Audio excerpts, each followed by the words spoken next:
Hello my loves, I'm Ellie Frost. Thank you so much for being on my channel where we are talking about the multi-dimensional approach to rapidly and radically healing and transforming during and after narcissistic abuse. And this video, very importantly, is about breaking the trauma bond.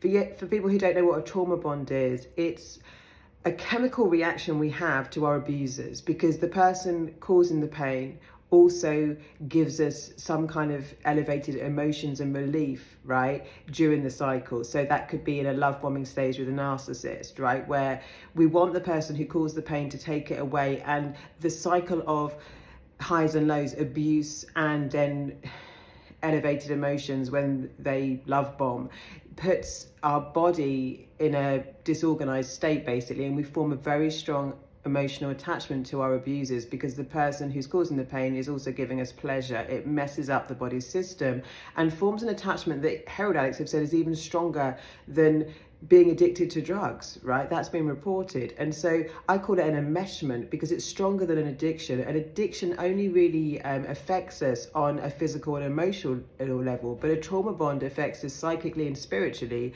emotionally, mentally, and physically. It changes our biology. So an enmeshment is when it's enmeshed in our energy field, right? So I'm going to talk today about how you can break it. And I do run a program called Sovereign, which deals with this in really fantastic ways.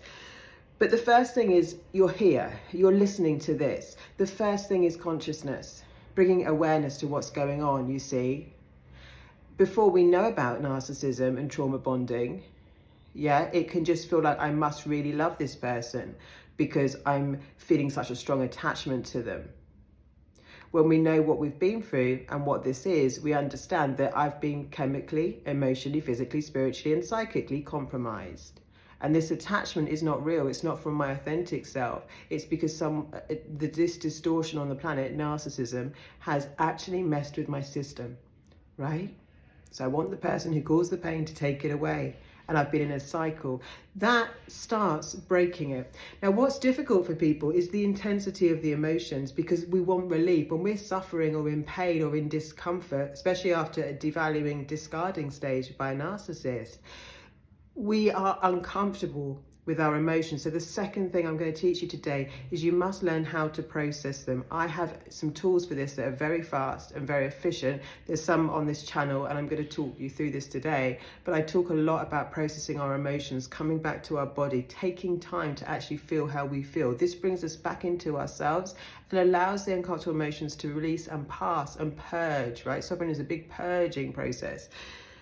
So part of breaking the trauma bond is purging all the emotions, right? So they're not trapped, so they can't be re-triggered. So you're not vibrating at the level of trauma and a match in the universe for more trauma, sadly, right? When we're predominantly vibrating at it, we're more likely to be an energetic match to it.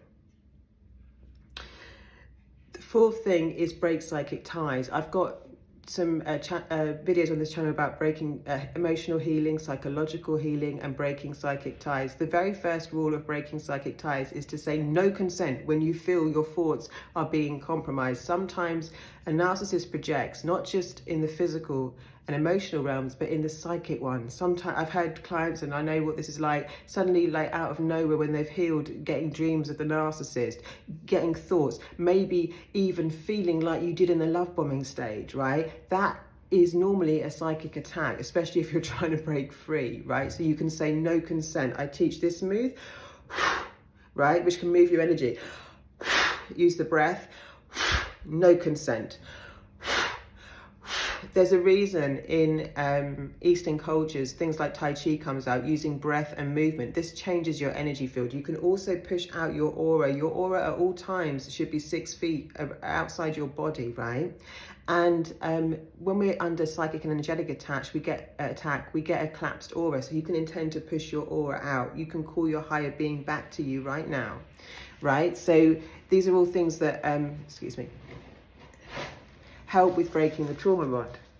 Now, the last thing I want to talk about in this video is setting new standards and boundaries for your life and relationships, right? This is really important. So we break the trauma bond.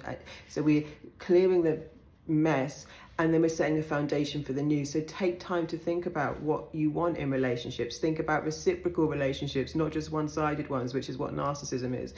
And think about boundaries. Now, boundaries are deal breakers. A boundary is like, if you sleep with someone else, the relationship is over.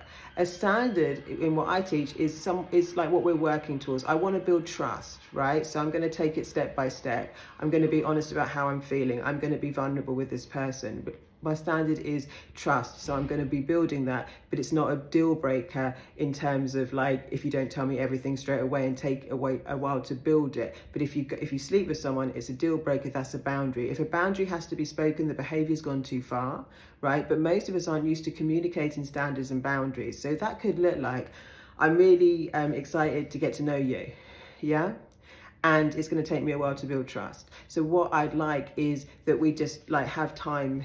We set time aside to check in with each other and how we're feeling, and we have that open conversation about any insecurities that are coming up. That would really help me, and I want to be emotionally available here. Things like that. And I'm really good at helping people with communication tools if you want to come into private work with me, because I think communication is one of the hardest things. Like if you're in a trauma bond, people that have never been there don't understand it. But when you say it's like the Stockholm syndrome, it's a biological reaction to this abuse cycle. Some people won't understand narcissism, but they'll understand that you've been abused, that my partner's being abusive, and it's very confusing and difficult for me right now. There are ways we can communicate to open up the conversation, and people will understand us. They might not understand the depths of narcissism, but there are ways we can raise awareness to this and actually get support in our communities just by saying it's an abusive relationship, but I'm finding it hard to get out of for these reasons.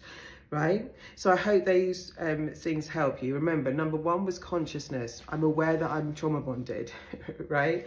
Number two was processing emotions. Number three was breaking psychic ties. And number four was setting boundaries and standards. This is the work of Sovereign, as well as manifestation, a complete quick toolkit that you can use every day. Energy activations, I've got meditation in there. I've got ways that you can really use to help purge emotions. The first module in Sovereign is all about toolkit and coming back to yourself, really, your authentic self. The whole program gets you in touch with what you want and need and your desires. There's heart healing in there, which is a big deal for us. There's how do you set boundaries and standards. There's a whole module on that. And then manifestation, how do you create the life you love? I hope that's helpful, guys. Please keep supporting the channel, liking, subscribing and sharing. It really helps me get this work out in the world, which I'm very passionate about. Lots of love, and I'll speak to you soon.